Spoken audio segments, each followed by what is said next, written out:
চলো আজকে তোমাদের সাথে একটা স্পেশাল ডে শেয়ার করবো। তো ব্লগটা আমি এদিকে শুরু করে দিয়েছিলাম একদম সকাল থেকে, আর একটানা বৃষ্টি হবার পর আজকে কিন্তু রোদ দেখতে পেয়ে ওয়েদারটা বেশ ক্লিয়ার লাগছিলো।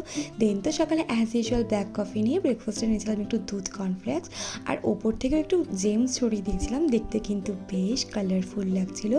আর তারপরে তো খেয়েছিলাম একটু মজা, লাঞ্চে হয়েছিল মাটন, তো আমি নিয়েছিলাম রুটি, মাটন অ্যান্ড স্যালাড। দেন তো ইভিনিং আমরা রেডি শেডি হয়ে বেরিয়ে পড়েছিলাম সিটি সেন্টারে। তো আমরা যাচ্ছিলাম ওডিসিতে, আর আজকে তো ছিল শ্রীপর্ণার বার্থডে, তো ওই জন্য ওর এক ফ্রেন্ড অনন্যা ওয়েট করছিল ওর জন্য ওডিসিতে কেক নিয়ে। তো সেখানেও কেক শেক কাটিং করে নেয়, আর এখানে আমার দিক থেকে এই রোজ পেয়েও খুব ইমোশনাল হয়ে পড়ে। আর এই ছিল আমাদের দিক থেকে কেক, আর এখানে তো ম্যাজিক ক্যান্ডেল নেভাতেই পারছিল না। তো আমি তোকে এখানে বলছিলাম thank you for the treat. তো এই ছিল আমাদের রাতের ডিনার, নান, তন্দুরি রুটি, কড়াই চিকেন। তো আর এখানে আইসক্রিম খেতে খেতে আজকে এই ব্লগটা এন্ড করছি। সো দেখা হচ্ছে নেক্সট ভিডিওতে।